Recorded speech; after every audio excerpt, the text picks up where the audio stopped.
ভক্তবৃন্দের চরণে আমার কোটি কোটি দণ্ডবত প্রণিপাত। আজ ভাগবত সপ্তাহে সপ্তম দিন, 7 দিন ব্যাপী হরিকথা পুজো শ্রবণ করছেন। আগামীকাল শ্রীমদ ভাগবতের মহিমা শ্রবণ করবেন। শ্রীমদ ভাগবত কত মহিমাময় দেখুন। ভাগবতের মঙ্গলাচরণে ব্যাসদেব যে মঙ্গলাচরণ করলেন, বলেন ভাগবতের স্বরূপটি আমাদের কাছে সুন্দর করে তুলে ধরে। নিগম কল্পতরুর গলিতং ফলং সুকমুখাদি অমৃত দ্রব্য সংযুতং পিবত ভাগবতং রসমালয়ং মুহুরহো রসিকা ভুবি ভাবুকা। শ্রীমদ ভাগবতের অন্যান্য শাস্ত্র হতে শ্রীমদ ভাগবতের বৈশিষ্ট্য কি? নিগম কল্পতরুর গলিতং ফলং। নিগম মানে কি? নিগম মানে বেদ। নিতরাং গময়তি ব্রহ্ম বোধয়তি। যে শাস্ত্র অনুসরণ করলে পরে ব্রহ্ম প্রাপ্তি ঘটে তার নাম হলো নিগম। নিগম কল্পতরু। নিগমকে কল্পতরু বলা হয়েছে। কল্পতরু কাকে বলা হয়? যে তরুর নিচে দাঁড়িয়ে আপনি যে ফল মনে মনে কল্পনা করবেন, সেই ফল যদি সেই গাছটা দিতে পারে তবে সেই গাছকে কি বলা হবে? কল্পতরু বলা হবে। নামে এবং কল্পতরু। মনে মনে যা কল্পনা করবেন, একটা গাছের কাছে দাঁড়িয়ে আপনি একটা আম গাছের কাছে দাঁড়িয়েছেন, তো সে আম ছাড়া আপনি কি করবেন? আপনি যদি বলেন ওই আমর বৃক্ষ আমাকে জাম ফল দাও, দেওয়ার ক্ষমতা নেই। আমাকে কাঁঠাল ফল দাও, দেওয়ার ক্ষমতা নেই। অন্য কোনো ফল তার দেওয়ার ক্ষমতা নেই আম ছাড়া। কিন্তু যে গাছটা সব ফল, আম জাম কাঁঠাল লেবু যা চাইবেন সব ফল যদি দেয়, তাহলে তাকে কি বলা হয়? কল্পতরু। এমন গাছ দেখা যায়? এখানে দেখা যায়। আচ্ছা, কোথায় আছে? স্বর্গে দেবরাজ ইন্দ্রের উদ্যানে আছে একটা কল্পতরু, যেখানে যা চাইবেন তাই পাবেন। শ্রীমদ ভাগবতকে কি বলা হলো? নিগম কল্পতরু বলতেন ফল। শ্রীমদ ভাগবত বেদ কল্পবৃক্ষের ফল। বেদ কল্পবৃক্ষের ফল। একটা ফল খেয়ে আপনি গাছটির গুণ বুঝতে পারবেন। একটা পাকা আম পড়লো গাছ থেকে, তো আপনি গাছে ওই ছালটা চুষছেন, পাতাটা চুষছেন, ডালটা চুষছেন, কিছুই বলতেন আম ফলছে। কিন্তু ধরুন জ্যৈষ্ঠী মাস আসুক, জ্যৈষ্ঠী মাস আষাঢ় মাস আসুক, গাছতলায় বসে থাকুন, যখন চুপ করে আমটি পড়বে, পাকা আমটি একবার খেয়ে দেখুন ওই গাছটা কেমন, এই গাছটা কি সুন্দর ফল দান করে। ঠিক তেমনি ওই বেদ বৃক্ষের ফল হলো শ্রীমদ ভাগবত। বেদ যে কত সুন্দর, কত অমৃতময়, এই ভাগবত শুনলেই বোঝা যায়। নিগম কল্প গলি, কেমন ফল? গলিতং ফলম। ফলটা যদি একবারে সরাসরি পড়ে তাহলে কি হয়? ফেটে যাবে সম্ভাবনা থাকে। পাকা ফল তো পড়লে ফেটে যাবে, রসটা বেরিয়ে যাবে, ধুলো বাড়ি ঢুকবে। কিন্তু ভাগবত ফলটা কেমন? ফলটা যদি গড়িয়ে গড়িয়ে আসে, একটা শাখা তারপরে শাখা করে নিচে নেবে, দেখবে যেমন কাঠ তেমনি ফলটা অবিকৃত অবস্থায় রয়েছে। ভাগবত ফলটা কেমন? তা বলে একবার টপ করে পড়ে নাই গো। কি করে পড়েছে? শাখার পর শাখা গড়িয়ে গড়িয়ে গড়িয়ে গড়িয়ে, তাই গড়িত। কি করে কৃষ্ণ বলেছেন ব্রহ্মাকে 4টে শ্লোকে সমগ্র ভাগবত বলে দিয়েছে। এটিকে বলা হয় ভাগবতের বীজ। যেমন রামায়ণের বীজ প্রথম বাল্মীকি গ্রন্থে কি বার হলো বলুন দেখি? একটা চক্রবাক পড়ে পড়ে পড়ে আছে, আর চক্রবাকীটা কাঁদছে চিৎকার করে, আর বাল্মীকি হৃদয়ে শোক দেখাচ্ছে। অভিশাপ দিয়ে কি বলছেন? মা নিষাদ প্রতিষ্ঠান তব মম শাশ্বতী সম যৎকঞ্চি মিথুনাদ একম অবধি কাম মোহিতম। ওরে ব্যাপটি এত নিষ্ঠুর, ওই চক্রবাকটা তোর কি ক্ষতি করেছিল? আপন চক্রবাকীর সঙ্গে নিজ পত্নীর সঙ্গে সুখে বিহার করছিল, তাকে কি হত্যা করলি? এত নিষ্ঠুর তুই? জীবনে তুই কোনোদিন শান্তি পাবি না। একজন শান্তি যদি নষ্ট করিস জীবনে কখনোই তুই শান্তি পাবি না। অন্তরটা বিষাদে হয়ে গেল। শোক থেকে এই চারি চরণ বার হলো। চারি চরণে একটি শ্লোক হয় সংস্কৃতি। চারিটি চরণ মানে চারিটি পা থেকে পদ্মে চতুষ্পদ। ঋষির মন থেকে আপনা আপনি বেরিয়ে গেল, আপনা আপনি স্বতঃস্ফূর্ত। এর নাম হয়ে গেল শ্লোক। সংস্কৃতে যত কবিতা দেখবে আমরা কি বলি? শ্লোক বলি। একমাত্র বেদের শ্লোকে শ্লোক না বলে মন্ত্র বলি, আর রামায়ণ মহাভারত গীতা সব আমরা শ্লোক বলি। কেন? শোক থেকে হয়েছিল বলে শ্লোক। নিগম কল্পতরুর গরিতঙ্খ, ওইটার মানিসা, ওটা রামায়ণের দিক। এখানে বোঝা গেল রামায়ণটা কোনে রসে লেখা হবে, করুণে রসে। গোটা রামায়ণটা করুণে রসে। রামায়ণ পড়লে দেখা যায় রাম কাঁদছে, সীতা কাঁদছে, সব কাঁদছে। করুণ রসে লেখা। ওই যে ঋষির করুণা থেকে ওই রামায়ণ রচিত হয়েছিল, তাই রামায়ণ করুণ রসের কাব্য। ভাগবতে দেখি চারটে, এই চতুশ্লোকী ভাগবত কে দিলেন? কৃষ্ণ দিলেন ব্রহ্মাকে। চারটে শ্লোকে শ্রীমদ ভাগবতের সব জ্ঞান, বিজ্ঞান, রহস্য, তদন্ত। শ্রীমদ ভাগবতের দ্বিতীয় স্কন্ধে দেখবেন 30 থেকে 36 শ্লোক। এই 7টা শ্লোকে ভাগবতের 4টি তত্ত্ব বলা হয়েছে, একেবারে চতুশ্লোক। এই চতুশ্লোকী ভাগবত প্রথম কৃষ্ণ দিলেন ব্রহ্মাকে, ব্রহ্মা দিলেন নারদকে, নারদ দিলেন ব্যাসকে, ব্যাস দিলেন শুককে, শুক দিলেন মহারাজ। গড়িয়ে গড়িয়ে গড়িয়ে না, তাহলে গড়িয়ে গড়িয়ে প্রথম কৃষ্ণ ওই ধরল, কৃষ্ণ ফলটা পড়লো, কোথায় পড়লো? ব্রহ্মার কাছে পড়লো। ব্রহ্মা কুড়িয়ে এনে কাকে দিল? নারদ কি দিল? নারদ কুড়িয়ে এনে কাকে দিল? ব্যাস কি দিল? ব্যাস এনে কাকে দিল? শুকদেবকে দিল। শুকদেব কাকে দিলেন? মহারাজ। তাহলে গড়িয়ে গড়িয়ে গড়িয়ে নিগম কল্পতরুর গলিতাঙ্গ। এখন শ্রীমদ ভাগবত শুনছেন তো?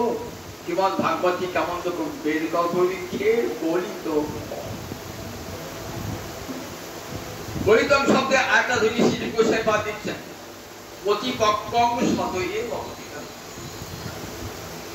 আমরা দেখি বাজারে আম ফল বিক্রি হয়, মিষ্টি হয় না কেন? বলি কাঁচা অবস্থায় নিয়ে আসে, যে কার বাড়িতে পাকায় আমে আসারই পাওয়া যায়। আর তাই গাছ পাকা ফল আপনি খান গাছতলায় বসে, দেখবেন সে ফলটার কি আস্বাদ। মনে মনে হচ্ছে বাজারে তো কিনে খাই না, ওই আস্বাদ তো হয় না। কেন হয় না? সেটা রাসায়নিক উপায়ে পাকানো হয়েছে, জোর করে কাঁচা আমটা, তাই আস্বাদ নাই। তাহলে ভাগবত ফলটা কি সেরকম ফল? না। গলিতম ফল প্রতিপক্ষং, খুব বেঁকে গিয়েছিল। সদৈব পতিতম, আপনা আপনি পড়ে গেছে। ন কেনাপি বলাৎ পাতিতম, কেউ জোর করে বলপূর্বক ফিরে দেয় না। আপনা আপনি পড়ে গেছে ফলটা। কখন ফলটা পরে বলতে? একবার রসহারে যখন টইটুম্বুর হয়ে যায়, আর মোটা ধরে রাখতে পারে না, তখন চুপ করে ফলটি পড়ে। কৃষ্ণ প্রেম রসে যখন ভাগবত বেদ থেকে রস বেয়ে বেয়ে বেয়ে বেয়ে বেয়ে বেয়ে যখন ভাগবত ফলটি প্রেমে টইটুম্বুর হয়ে গেল, তখন টুপ করে পড়ে গেল। কে কুড়িয়ে আনলে? ব্রহ্মা কুড়িয়ে আনলে, নারদকে দিলে, নারদ দিল ব্যাসকে, ব্যাস দিলেন শুক্তি। নিগম কল্পতরুর গলিতাঙ্গ ফলম, সুখমুখাদ অমৃত দ্রব্য সংযুতং। এক একটা গাছে ফল দেখবে কালো কালো দাগ থাকে। কেন?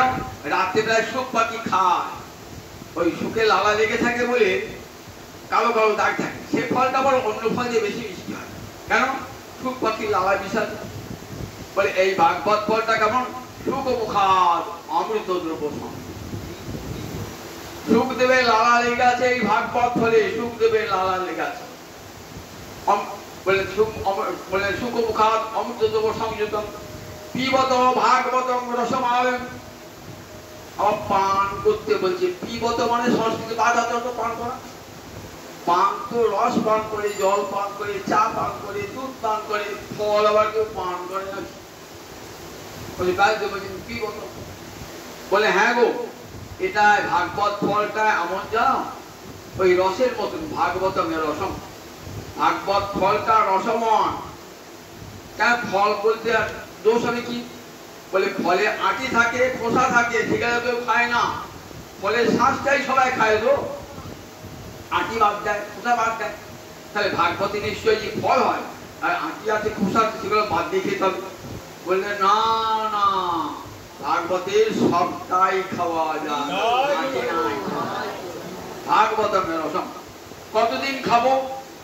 আলয়ং, যতদিন মুক্তি না হচ্ছে, যতদিন মুক্তি না হচ্ছে। তাহলে মুক্তি পর খাবো না? বলে হ্যাঁ, মুক্তির পর তো খাবে, তখন আরো বেশি করে আস্বাদন হবে। কিরকম? বনে দেখবেন গাছেরা কি মৌচাচিকে মধু পারে, তো মধু মধু বার করে, দেখবেন 2-4 ফোঁটা মধু ঘাসের উপর পড়ে যায়, ধুলো বালি লেগে থাকে। রাখাল বালকেরা কিছু বাদে গিয়ে কি করে, তারা খেলা করতে গিয়ে দেখে মধু আছে, সেই মধুটা খায়। ধুলো লেগে আছে, ধুলো তাতেই তার কি মিষ্টি, ধুলো বালি লেগে আছে তাতেই কি মিষ্টি। আর যখন একবার শুদ্ধ মধুটা খাবে তখন তার কি আস্বাদন। আমরা ভাগবত আস্বাদিত করি ধুলো বালি মাখা, কিরকম অন্তরে কামনা বাসনা ময়লা সব মিলিয়ে ভাগবত ফল আস্বাদন করছে, তাতেই এত সুস্বাদু। অন্তরে কত বিষ রয়েছে, কত কামনা, কত বাসনা, কত ময়লা, সেই ময়লা মাখিয়ে ভাগবত পান করছি, তাতেই কত আস্বাদন। আর যখন বিষয় নির্মুক্ত হয়ে যাব, চিত্ত একবারে নির্মল হয়ে যাবে, তখন কেমন হয় ভাগবতের আস্বাদন। মহারাজ পরীক্ষিত সুখে বলেন, নিমিত্ত দর্শই উপগীয়মানাৎ ভবং সদা শত্রু মনোভিরামাৎ। হে মুনিবর, তুমি হরিকথা বলতে বলতে থেমো না। আমার তো পরমাণু 7 দিন, আর তো শুনতে পাবো না। তোমার ক্ষুধা পায় না, তৃষ্ণা পায় না, ক্লান্তি আসছে না, নিদ্রা আসে না? বল না, আমার ক্ষুধা নাই, তৃষ্ণা নাই, শ্রান্তি নাই, ক্লান্তি নাই, নিদ্রা নাই। তুমি 7 দিন অনর্গল বলে চলো ঠাকুর, আমি শুনবো, শুনবার জন্য প্রস্তুত হয়েছে। আমি তো মৃত্যু পথে যাচ্ছি, আমার তার এক মুহূর্ত অপেক্ষা করবার সময় নাই। নিমিত্ত দর্শই উপগীয়মানাৎ। ঠাকুর তুমি যে অমৃত ফল দান করছো না, তাদের নিমিত্ত দর্শ, অর্থাৎ দর্শা মানে বিষয় বাসনা। যারা বিষয় বাসনা থেকে মুক্ত হয়ে গেছে, কে বলুন তিনি? সনক, সনাতন, সনন্দন, সনৎকুমার, নবযোগীন্দ্র, এরা সব বিষয় নির্মুক্ত। এতটুকু বিষয় চিন্তা হৃদয়ে নাই। নারদাদি ঋষিগণে তারা কামড়ে পান করছেন, পান করে উপগীয়মান উপচিয়ে পড়ছে। মানুষের মনে যখন আনন্দ উপচিয়ে পড়ে, তখন বাথরুমে গিয়ে গুনগুন গুনগুন করে গান করছে। বাথরুমে গিয়েও গানে সহায় না, বাথরুমে গিয়ে গুনগুন গুনগুন গান করছে, কারণ এত আনন্দ মনে ধরে রাখতে পারছে না। তারপর দেখো সাধুরা কি করেন, এই ভাগবত ফল আস্বাদন করে এত আনন্দ উপগীয়মান উপচিয়ে পড়ছে, সাধুরা কীর্তন করে বেড়াচ্ছে। তাহলে মুক্ত পুরুষ কেমন আস্বাদন করুন? মুক্ত পুরুষের আরো অধিক আস্বাদন। মুক্ত বয়সে করতে হবে আমার বিষয় বলে নিমিত্ত দর্শন ভবং সদা। আর যারা সংসার যারা জেলে বলে মরছে, রোগ দাও, ফেরিয়ে ডাক্তার ওষুধ দাও গো, আমার খুব পেটে লাগছে, আমার খুব মাথায় লাগছে, আমার কানে লাগছে, নাকে লাগছে, জ্বালাটা জোড়া করে যায়, তো সংসার চালায় আমরা সবাই যাচ্ছি। তো সংসার বিষালে দিবানিশি জুড়াইতে না গোলকের প্রেম ধন হরিনাম সংকীর্তন রতিনা জনে মিল কেন তাই। সংসার দ্বারা থেকে যদি মুক্তি পেতে চান, তাহলে ঔষধ বলে হরি কথা গান পেতে সবে যারা জুড়াইয়ে যাবে গো, হৃদয়ের সকল জ্বালা জুড়াইয়ে যাবে গো, মায়ার দেওয়া যত জ্বালা জুড়াইয়ে যাবে গো, আধি ব্যাধি সব দূর হবে গান পেতে হরি কথা বলে। তাই ভবং সদা, সংসারে যারা জ্বালায় জলে পুড়ে মরছে, তারা আসুন ভাগবতে আসরে। এটা ওষুধ, ভবরোগের ঔষধ। সত্য মনোভির আমার যারা সংসার খুব ভালোবাসে, ওষুধ টষুধ চায় না, বললেন দাদা দেখো তাদের শুনতে ভালো লাগে, বিষয় খুব বিষয়, টাকা ছাড়া কিছুই জানে না, বিষয় নিজের স্ত্রী পুত্র ছাড়া কিছুই জানে না, এই নিয়ে দিন রাত মাতার হয়ে আছে। তারাও আসে ভাগবতে আসলে, কেন হরিকথা শুনতে ভালো লাগে, সত্য মনোভিরা আমার কানে শুনতে ভালো লাগে, মনোভিরা আমার মনে খানিক্ষণ মনে আনন্দ দেয়। তাহলে কে শোনে না হরিকথা? উত্তম শ্লোক কপমানি বিরজ্যেত, উত্তম শ্লোক গুণানুবাদ বিনা অপসুখ না। বললেন যারা অপসুখ, অত অপসুখ না আত্মা, নিজের আত্মাকে যারা তিল তিল করে হত্যা করছে, বললেন তারা হরিকথা শুনতে চায় না। আর যারা যুবকাষ্টে পশু বলিদান করে, পশু হাতি, তারাও তাদের কাছে হরিকথার কোন মূল্য নাই। অপসুখ না কপমানি বিরজ্যেত। একটা গল্প শিল্প সেই পাক ঠিক একটা গল্প শোনা। বনের মধ্য দিয়ে একটা হরিভক্ত যাচ্ছে, এক সাধু যাচ্ছে, বনের মধ্যে যাচ্ছে। সাধুটাকে দেখেছে একটা রাজপুত্র এসে ঠক্কর প্রাণ কি বলে আশীর্বাদ করলেন, রাজপুত্র চিরঞ্জীব, ওহে রাজপুত্র তুমি দীর্ঘজীবী হও। রাজপুত্র এসে প্রণাম করেছিল, সাধুটাকে প্রণাম করতে আশীর্বাদ করেন, রাজপুত্র চিরঞ্জীব। একটা গিয়ে গেছেন একটা ঋষি পুত্র, সে তপস্যা করছিল, উঠে এসে প্রণাম করল, মা জীব ঋষি পুত্র গো, ওহে ঋষি পুত্র তুই বেশি দিন বেঁচো না, আশীর্বাদ করে গেল। একটা সাধু খঞ্জিরবাজি হরিনাম করছিল, সে বেশি প্রণাম করল, জীববা মরবা সাধু, সাধু তুমি বাঁচতেও পারো মরতেও পারো। একটা সেই জায়গায় ব্যাধ, সে বলে স্বীকার করছিল, সে এসে প্রণাম ঠকে গিয়েছে। ব্যাধ মা জীব মা মরো, তুমি মরো না তুমি বেঁচেও না। চারজনকে আশীর্বাদ, চার রকম আশীর্বাদ, এক সাধুর মুখে চারজনকে চার রকমের আশীর্বাদ। এর তাৎপর্য কি? আশীর্বাদ একটাই, মঙ্গল মঙ্গল মঙ্গল হয় আমাদের, বা চারজনকে চার রকম আশীর্বাদ। প্রথমে এলেন রাজা ছেলেটা, রাজা ছেলে বিষয় বিষয় ভোগ করছে, তো তাকে কি বললেন, রাজপুত্র চিরঞ্জীব তুমি দীর্ঘজীবী হও, কারণ যতদিন বাঁচবে ততদিন তোমার এখানে বিষয় ভোগ হবে, মৃত্যুর পর তোমার আর কিছুই না। যারা বিষয় ভোগ করে এখানে টাকা পয়সা ধন দৌলত নিয়ে এই জন্মে হয়ে গেল শেষ, পর জন্মে গিয়ে শূন্য। তাই বললেন দেখো রাজপুত্র তুমি থাকবে, যতদিন বেঁচে থাকবে ততদিন সুখ।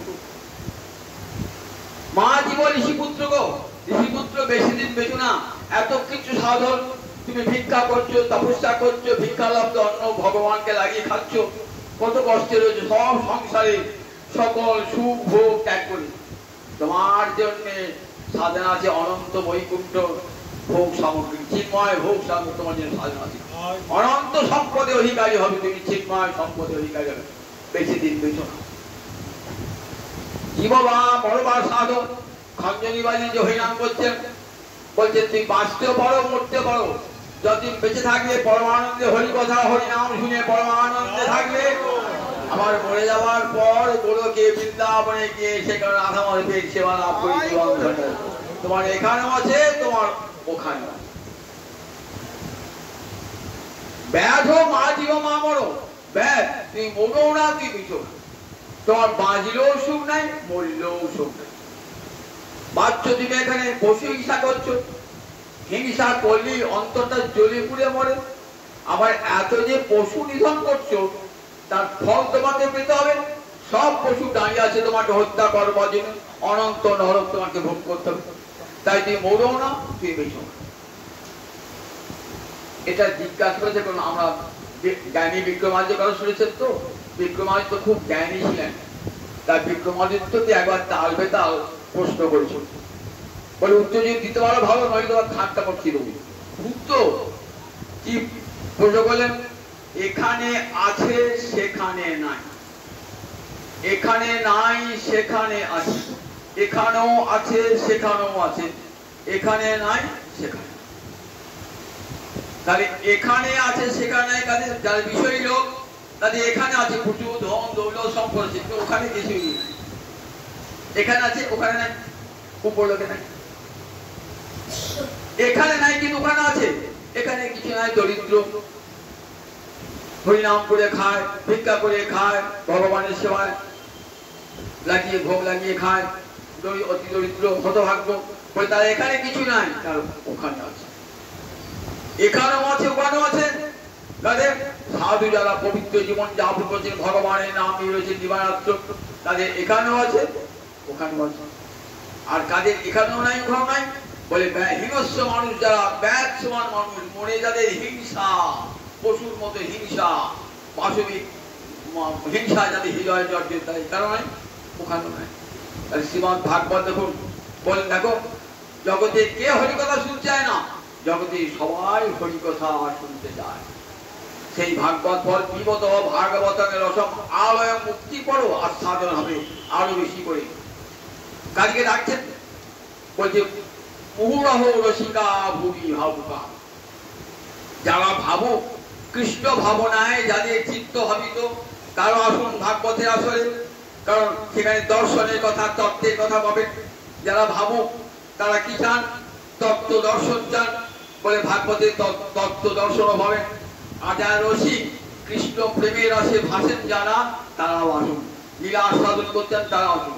অর্থাৎ ভাগবতে কি আছে? রসও আছে, ভাবও আছে, তত্ত্ব আছে। ভাগবত দার্শনিক কাব্য, তাই ব্যাসদেব সবাইকে আহ্বান জানেন, আসুন আপনারা যারা রসিক যারা ভাবুক তারা আসুন ভাগবতের আসরে এসে ভাগবত ফল আস্বাদন করুন। এই ভাগবতের কটা স্কন্ধ? 12টা স্কন্ধ, শ্লোক 18,365টি অধ্যায়, বিশাল শাস্ত্র, বিশাল শাস্ত্র। এর এক একটি শ্লোক একাধিক ব্যাখ্যা করলে তবে ঠিক হয়। তা আমরা তো 7 দিন করবার চেষ্টা করেছি, তাই সবকিছু বলা হয় না, সব পরে যখন বলবো এক এক ধীরে ধীরে বলবো।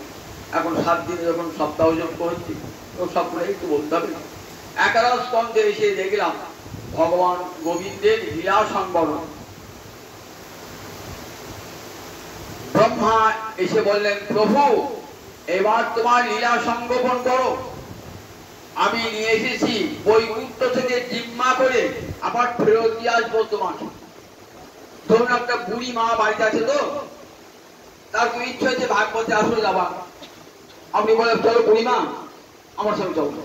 বাড়ি বৌমাটি বা ছেলেটি বলে নিয়ে যাচ্ছ, আবার যেন ফিরিয়ে দিয়ে যাও। ঠিক ভগবানকে ব্রহ্মা নিয়েছেন গোলক থেকে, বললেন গোলকের ধন আবার তোমাকে চলো গোলকে ফিরিয়ে দিয়ে আসি। যেমন অদ্বৈত আচার্য গৌরহরিকে নিয়ে এলেন, তারপরে গৌরহরি 48 বছর বয়স যখন গম্ভীরায় কাঁদছেন, তখন একটা হেয়ারি লিখলেন। কি হেয়ারি লিখলেন? বলেন দেখো তোমার লীলা শেষ এইবার হয়েছে প্রভু। বাউলকে কহিয়াছে বাউল, তোমার আর হাতে না বিকায় চাও, তোমার আর প্রেমের কথা হাতে চলবে না, এবার তুমি চলে যাও। সেটি শুনিয়ে মহাপ্রভু আরো গভীর বিষাদে নিমগ্ন হয়ে গেলেন। তার কিছুদিন পরে মহাপ্রভু জগন্নাথে লীন হয়ে গেলেন। তাহলে নিয়ে এসেছেন অদ্বৈতাচার্য, কি করেন?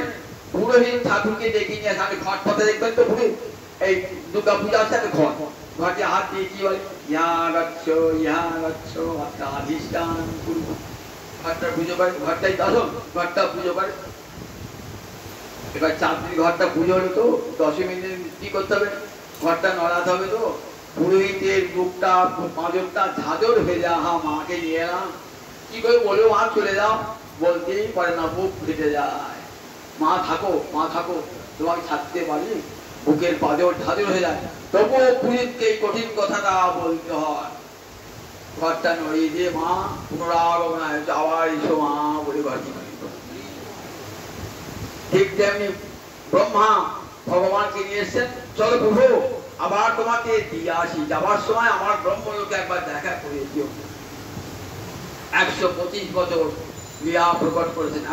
মানুষের নররূপে লীলা, তো কৃষ্ণের যতে কলিলা সর্বোত্তম নরলীলা, নরবপু তাহার স্বরূপ 125 বছর প্রকটের সমস্ত লীলা হল।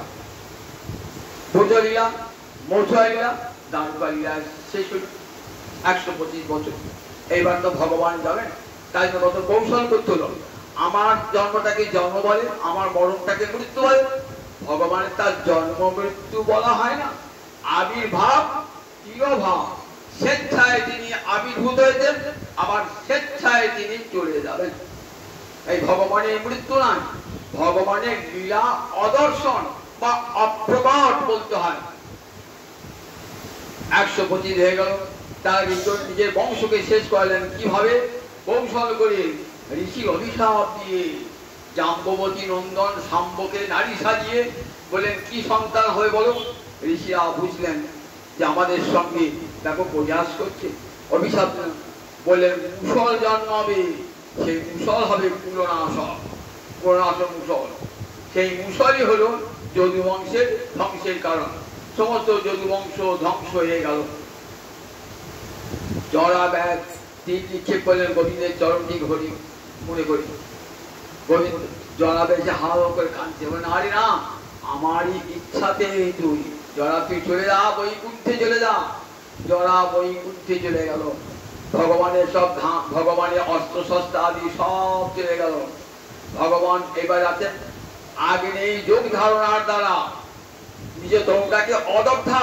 ভাগবত বলছেন দেখো ভগবানের তনুকে কোনো পড়ে না, কারণ সেটা সচ্চিদানন্দময় তনু। কোন তনু পড়ে? আমার দেহটা পুড়ে যাবে, কারণ 5টা ভূতে গড়া খিতি অব্দে অনুপম, আমার দেহটা পুড়ে যাবে। কিন্তু ভগবানের দেহ কখনো পড়ে না।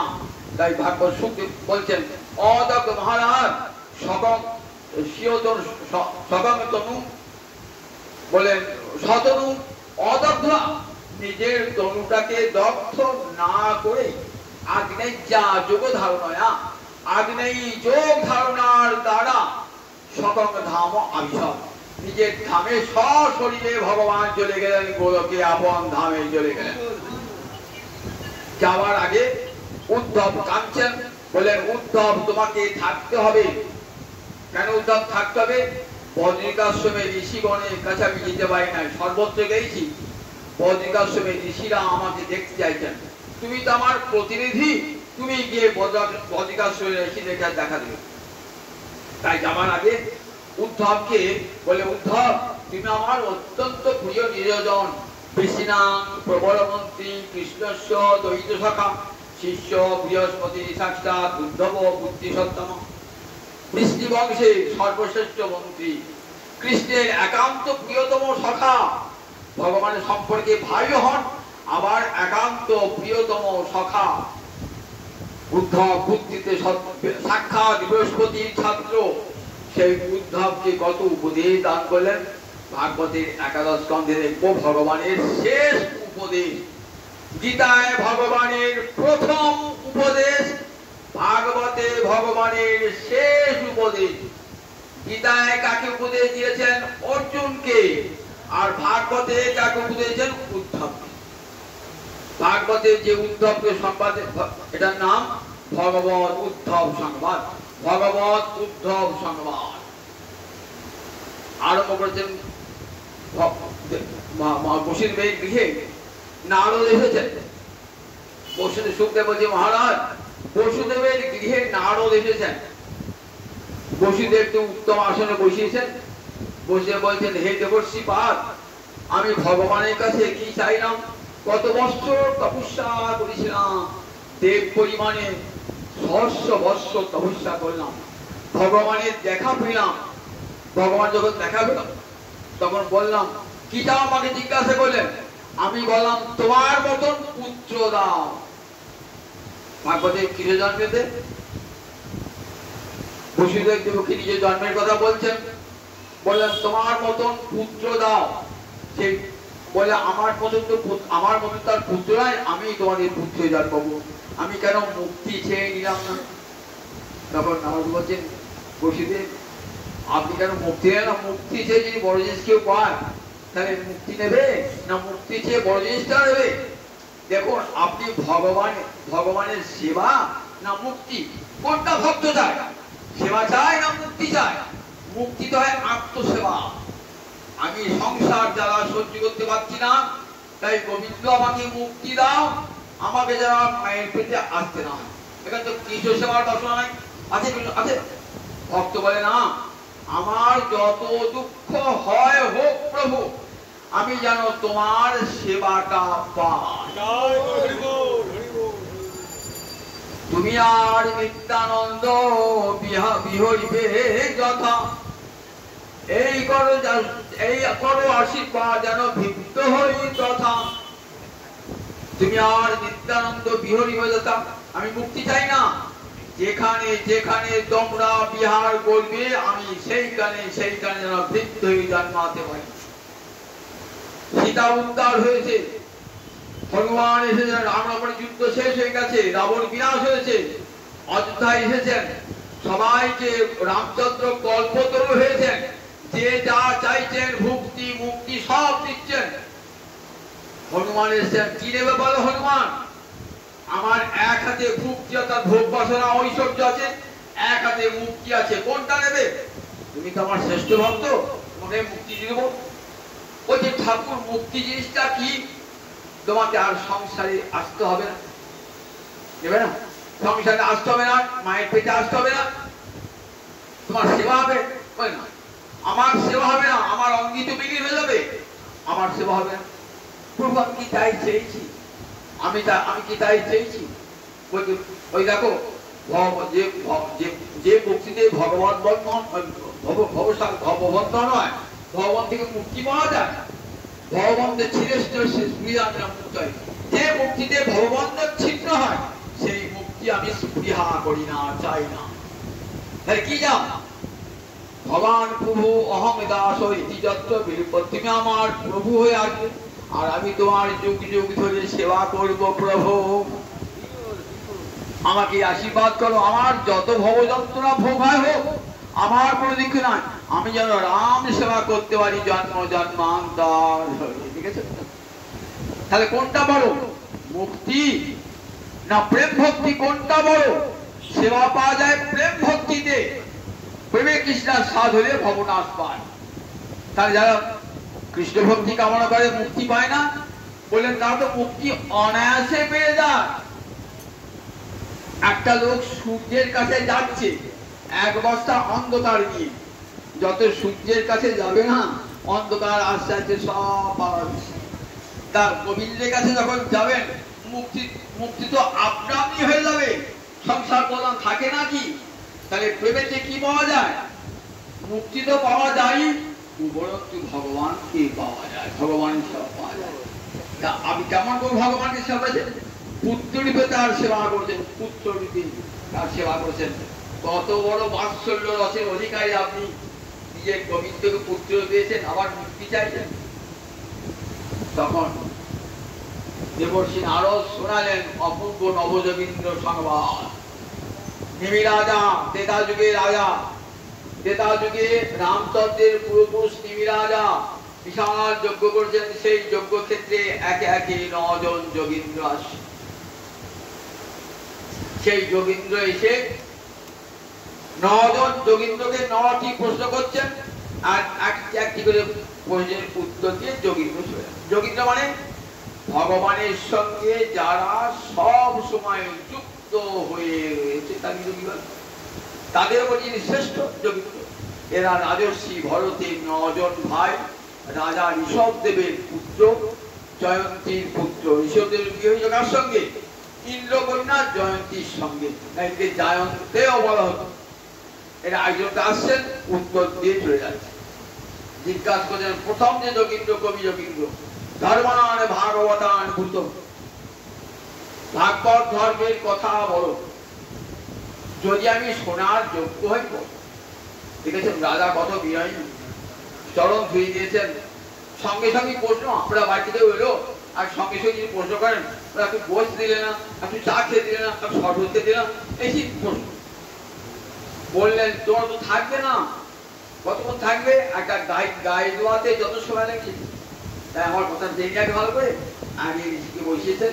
জানেন ঋষি কিছু খাবেও না, কিছু দেবেও না, শুধু এসেছে আমাকে মঙ্গল সাধন করতে হবে।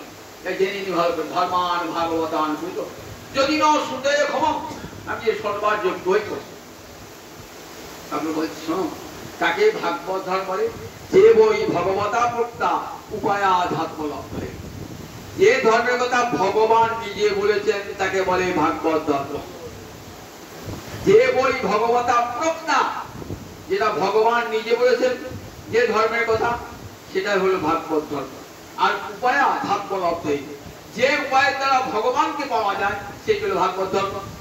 যে উপায়ে মুক্তি পাওয়া যায় সে ভাগবত ধর্ম নয়, সেই উপায়ে ভগবান কথায় ভাগবত ধর্মের দুটি লক্ষণ, একটি ভগবান বলেছেন, আর দ্বিতীয় লক্ষণ হলো যে ধর্মের দ্বারা ভগবানকেই পাওয়া যায়, মুক্তি ভুক্তি নয় ভগবানকেই পাওয়া যায়, তাকে বলে ভাগবত ধর্ম।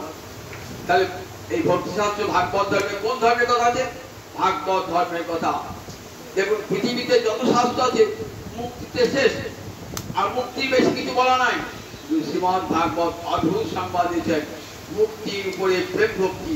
আবার মহাপ্রভু যদি না আসতেন তাহলে যে প্রেম ভক্তির কথা আমরা জানতে পারতাম। আবার মহাপ্রভু করুণা করে সেই মুক্তি এই প্রেম ভক্তির সংবাদ দেন। এই বলেন এই ভক্তি কামড় বললে দেখো, বলেন এই ভক্তি পথে চলে যাও, বলেন ন প্রমাণতে তো পরিচিত ধাবত মিল, চোখটা বুঝে ভক্তির পথে চলে যান, কোথাও পতন হবে না, কোন স্খলন হবে না ভক্তির পথে।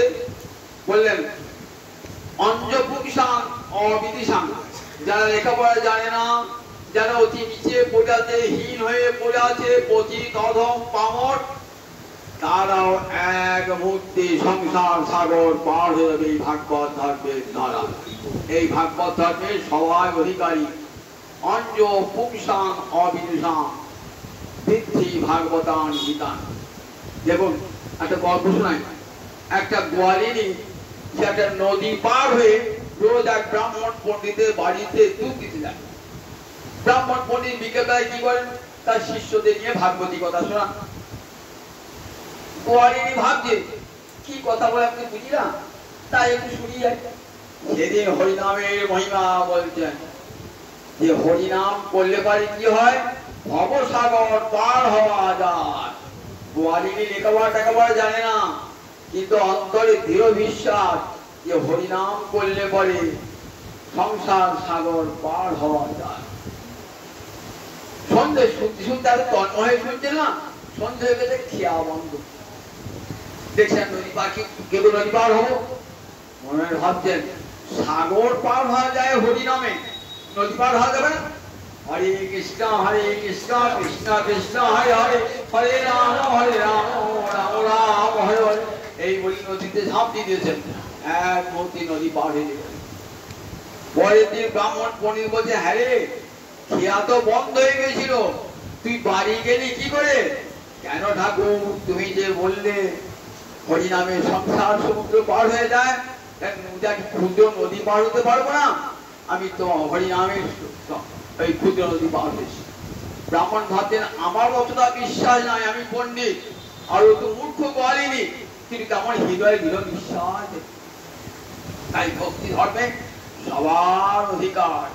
এমন কি করে বরণ কুল, আনন্দ মহাজন গেছেন, এমন কি করে বরণ কুল, আমার যে কুলে জনম হোক না কেন কেবল ভক্তি ওন, যে কুলে জনম হোক না কেন কেবল ভক্তি ওন। ভক্তি থাকলেই হবে, যে কুলে জন্ম আহারি মুচি ডোম যে কুলে জন্মান কোনো ক্ষতি নাই, ভক্তি ধর্মে সবার অধিকার। এমন কি করে বরণ, উচ্চ বর্ণনে কি হবে, উচ্চ বংশে যেতে হবে, যদি কৃষ্ণ ভালোবাসা না থাকে। এমন কি করে বরণ, আমার যে কুলে জনম হোক না কেন কেবল ভক্তি মন, আমার যে কুলে জনম হোক না কেন কেবল ভক্তি মন। কপি কুলে জন্মে বীর হনুমান,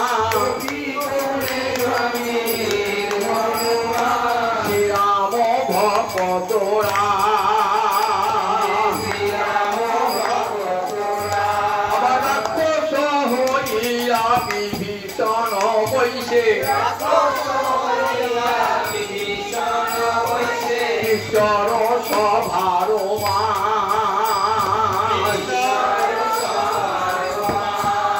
হনুমান তো মানুষ নয়, পশু।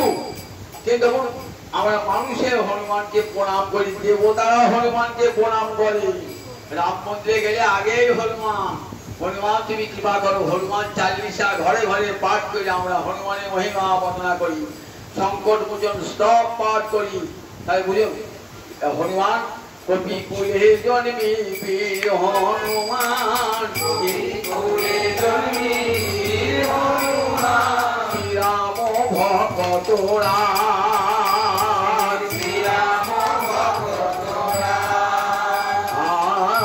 রাক্ষস হইয়া বিভীষণ বৈশে, ঈশ্বর সভার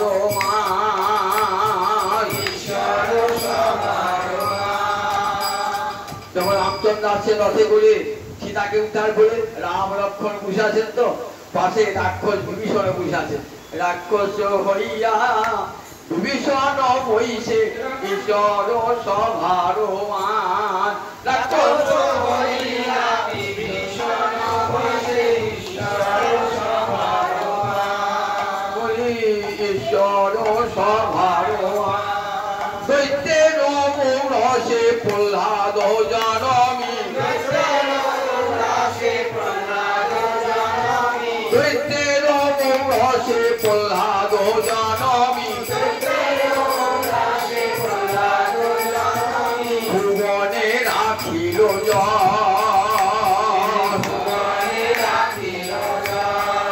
আমার স্ফটিক স্তম্ভেতে প্রকট নর হরি,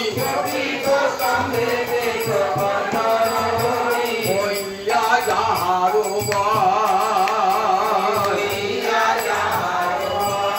স্ফটিক স্তম্ভে। বাবা বলছেন ঠাকুর তোর হরি কোথায়? ওই স্তম্ভ আছে, দেখো কিনা স্ফটিক স্তম্ভেতে প্রকট নর হরি, হইয়া যাহার বল। পদনা কি পুরী বিদুরের ছিল, খাইল যাহার ঘরে, পদনা কি পুরী বিদুরের ছিল, খাইল যাহার ঘরে,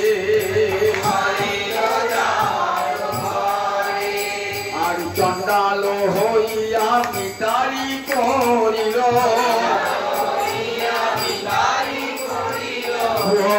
চণ্ডাল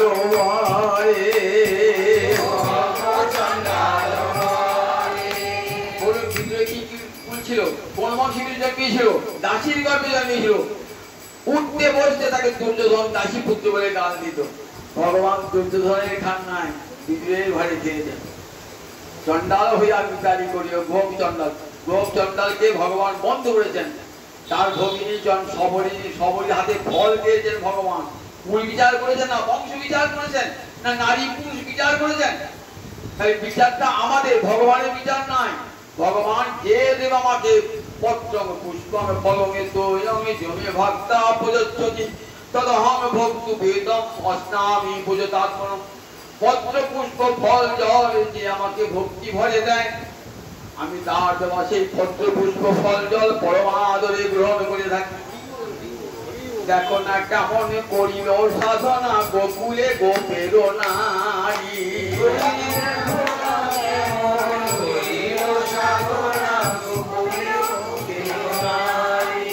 জাতি কুলাচারী কি ছিল তাহার, হরি ভজে সে তারে।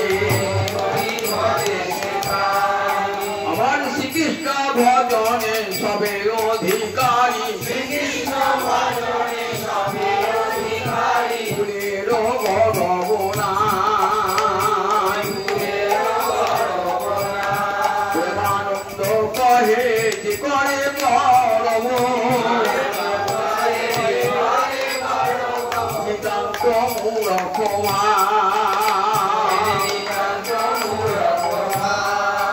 তাহলে ভাগবত থেকে জানতে পারছি আমরা দেখুন যে ভগবানের কাছে কোনো বিচার নাই। বংশ কুল ভগবান থেকে এর হাতে খাবো তার হাতে খাবো, নারী পুরুষ বিচার করি না, পুরুষ নারীর হাতে খাবো না পুরুষের হাতে খাবো। এ তো ভগবান বলেছে যে আমাকে দেবে। চন্ডালিনী সবুজে 4 বর্ণের বাইরে পরমাদরে রামচন্দ্র তার হাতকে। তাহলে ভগবানকে সবাই ভোগ দেবেন, সবার অধিকার। কৃষ্ণ মন্ত্রে দীক্ষা হলেই ভগবানকে ভোগ নিবেদন করবার সেবা করার অধিকার সবার। ভাগবতের অধিকার সকলকে দান করে গেছে, অধিকার দান করেছে। এই কথা আমরা জানতাম না ভাগবতে, যেটা আমার মহাপ্রভু করুণার ঠাকুর নাম। করুণার ঠাকুর দেখুন, করুণার ঠাকুর যে আসবে সেটিও ভাগবতে যোগীন্দ্র বললেন। কৃষ্ণ কলিকালে কোন ঠাকুর হবে বললেন, এক একটি যুগের এক একটি ভগবান এবং এক এক যুগ ধর্ম বললেন। বললেন কলিকালে ঠাকুরটি কেমন হবে, তার উপাসনা কেমন হবে। তখন বলছেন শেষ যোগীন্দ্র গণভাজন যোগীন্দ্র কৃষ্ণ বর্ণে দিশা কৃষ্ণ সাঙ্গ পাঙ্গাস্ত পার্শ্বদে যজ্ঞই সংকীর্তন প্রায় যজন্তি সুমেধস। কৃষ্ণ বর্ণং দিশা কৃষ্ণ সাঙ্গ পাঙ্গাস্ত পার্শ্বদম যজ্ঞই সংকীর্তন প্রায় যজন্তি সুমেধস। কলিকালে ঠাকুরটি কেমন হবে, কৃষ্ণ বর্ণ পরে কালো রংটা নয়, কৃষ্ণকে যিনি বর্ণনা করছেন নিরন্তর মুখে কৃষ্ণ কৃষ্ণ কৃষ্ণ কৃষ্ণ বলে কাঁদছেন, না ওটা কালো রং হবে। তাই যদি হয় তাহলে পরের শব্দে কি বলেছে, দিশা অকৃষ্ণ, অঙ্গ দুটিতে অকৃষ্ণ, কালো নয়। মানে হয় অর্থ হয় কি, তার অর্থ হয় না, অর্থে বিরোধ করে যায়।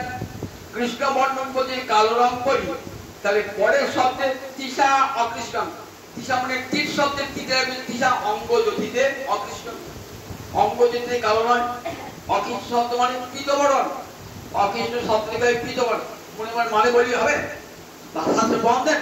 বলেন প্রমাণ না দিয়ে কখনো কথা বলেন না পুষ্টি বেলা। বলেন দেখুন গর্গাচার্য যখন নামকরণ করতে এসেছেন না, তখন নন্দ মহারাজের ছেলে কি বলেন, তোমার এই ছেলেটি যুগে যুগে ভিন্ন ভিন্ন বর্ণ ধারণ করে। সত্য যুগে শুক্লবর্ণ হয়েছে, ত্রেতা যুগে রক্তবর্ণ হয়েছে, এখন কি হয়েছে, এখন কৃষ্ণবর্ণ হয়েছে। তাহলে শুক্ল রক্ত তথা পীত, এই পীতটাকে যুক্ত থাকতে তাহলে সত্য যুগে হলো সাদা, ত্রেতা যুগে রক্তবর্ণ হলো, ত্রেতা যুগে রক্তবর্ণ হলো, তারপরে কৃষ্ণবর্ণ হলো। তাহলে এই পীতটা ছাড়া কোথায়, পীতটা কলিকালে পীতবরণ অকৃষ্ণ শব্দতে বহে পীতবরণ। আবার কলিকালে ঠাকুরটি অস্ত্রশস্ত্র নিয়ে আসবেন না, তার কোনটা অস্ত্রশস্ত্র হবে, অঙ্গ উপাঙ্গ সাঙ্গ পাঙ্গ। অঙ্গ আমার হাতটা অঙ্গ, আঙ্গুলগুলো উপাঙ্গ মানে ক্ষুদ্র অঙ্গকে বলে উপাঙ্গ। সাঙ্গ পাঙ্গ মানে আমার অঙ্গ এবং উপাঙ্গ, গোবিন্দের গৌরী অঙ্গ এবং উপাঙ্গই হবে তার অস্ত্র সাঙ্গ পাঙ্গ।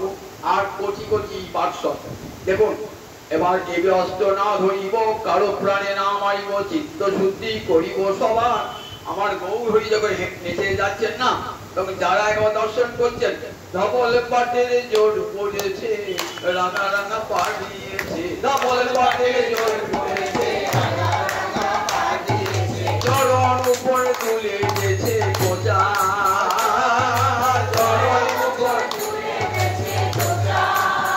যায় রে গৌর হরি, যায় রে গৌর হরি, দেখবি যদি ও না করি দেখে যায় আমার দিকে আমার গৌর হরি, দেখবি যদি ও না করি দেখে যায় আমার গৌর হরি। মরি মরি ভালো সেজেছে, মরি মরি ভালো সেজেছে, ধবল পাটের জোর পড়েছে, মরি মরি ভালো সেজেছে, ধবল পাটের জোর পড়েছে, মরি মরি ভালো সেজেছে। দেখে যায় রে গৌর হরি, দেখে যায় রে গৌর হরি, দেখে যায় রে গৌর হরি, দেখে যায় রে গৌর হরি। রোজিয়ার পথে আলো করি গেছে,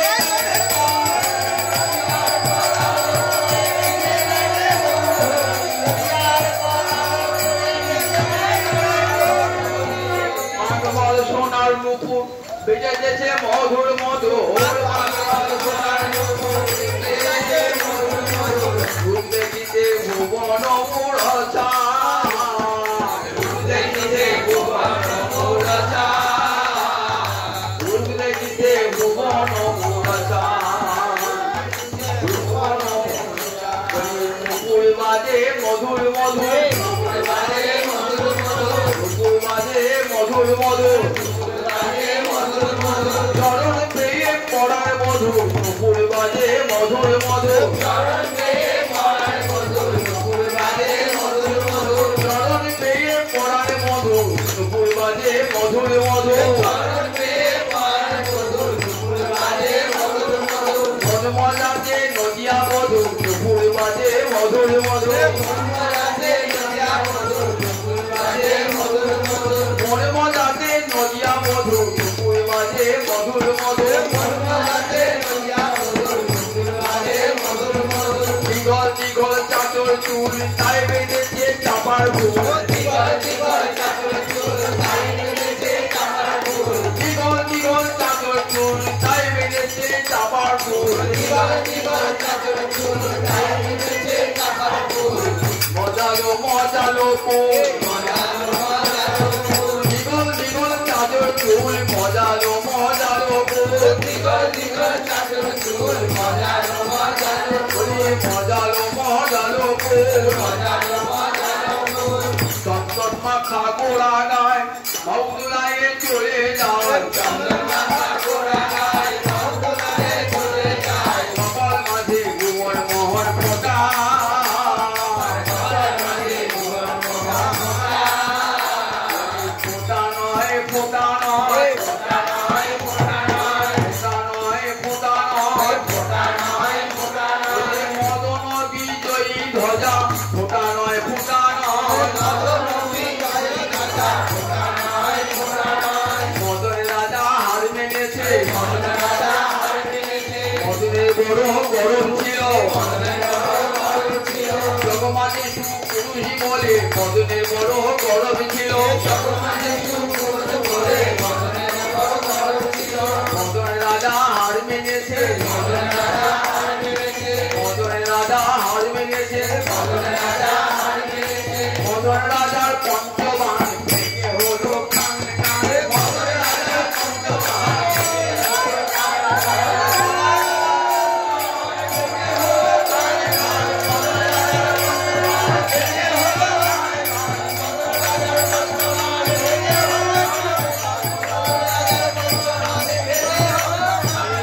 বলিতে যে ঠাকুরটি আসবে এরকম বলে গেলে আগে কত আগে কোন যজ্ঞই সংকীর্তনকারী যজন্তী সুমেধস কোন যজ্ঞে তার আরাধনা হবে বলে তাকে তো যজ্ঞে ফুল তুলসী দিতে হবে সেই যজ্ঞে থাকবে সংকীর্তন প্রধান যজ্ঞ আমার গৌরাঙ্গ হরি সংকীর্তন প্রধান যজ্ঞ হবে তার উপাসনা সবচেয়ে সংকীর্তন যদি না থাকে তাহলে গৌর উপাসনা হবে না আদিতে মধ্যে অন্তে সর্বত্র আমার গৌর হরি উপাসনা সংকীর্তন তাই জানিয়ে দিলেন শ্রীমদ ভাগবতী মহাপ্রভু আসবেন কেমন নাম সংকীর্তন দিয়ে তাই ভাগবতী শেষ নাম সংকীর্তন নিজস্ব সর্বপাপ প্রণাশনম বললেন নাম সংকীর্তন নিজস্ব সর্বপাপ প্রণাশনম প্রণাম দুঃখ শমন তং নামি হরিং পরম শেষ ভাগবতী শেষ তং নামি হরিং পরম বললেন দেখো যার নাম করলে পারে সব পাপ ধ্বংস হয়ে যায় আর যাকে একটা প্রণাম করলে পারে যত দুঃখের বিনাশ করে যায় বিনাশ করে যায় তাই তাই জানার জগৎ বিজয়ী হয়ে নাম দিয়েছে ভজ গৌরাঙ্গ গ্রহ গৌরাঙ্গে নামে গৌরাঙ্গ গৌরাঙ্গ গৌরাঙ্গে নামে আমার বেদনা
জীবনা গৌরাঙ্গ হরে হয় আমার প্রাণ রে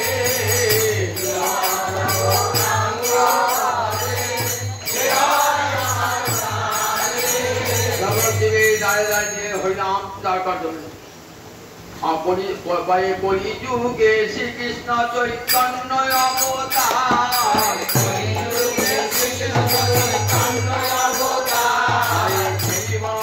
বন্দে কইল ফল করতা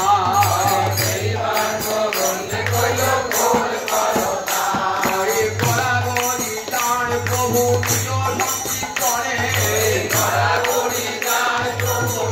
সংকীর্তনে ঘরে ঘরে হরি নাম দেন সর্বজনে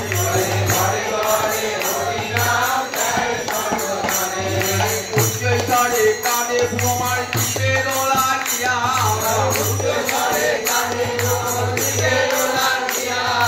চেতন পরাণ জীবে কৃষ্ণ নাম দিয়া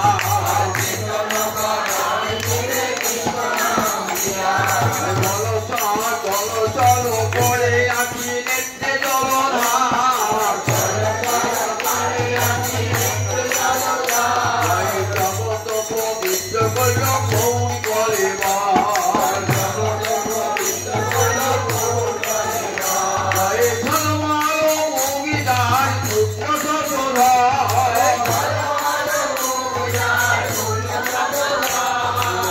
মতো না দেখি আর গয়ার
ভুবনে প্রকাশ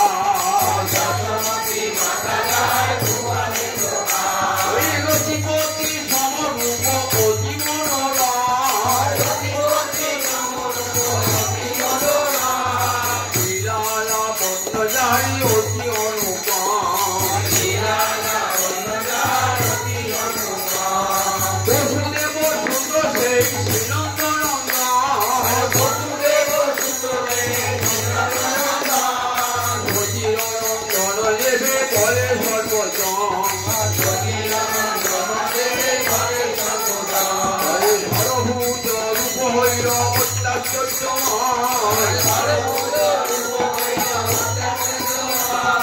বাবাকারো প্রাণধনে পোড়ার জমায় হরি হরি বল ভাই বড় মহাযজ্ঞ তলে জন্মে কেহ না অভিজ্ঞ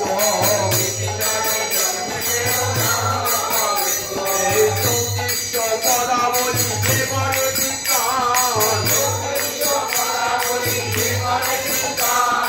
নাচ নরোত্তম মাগে তাহার চরণ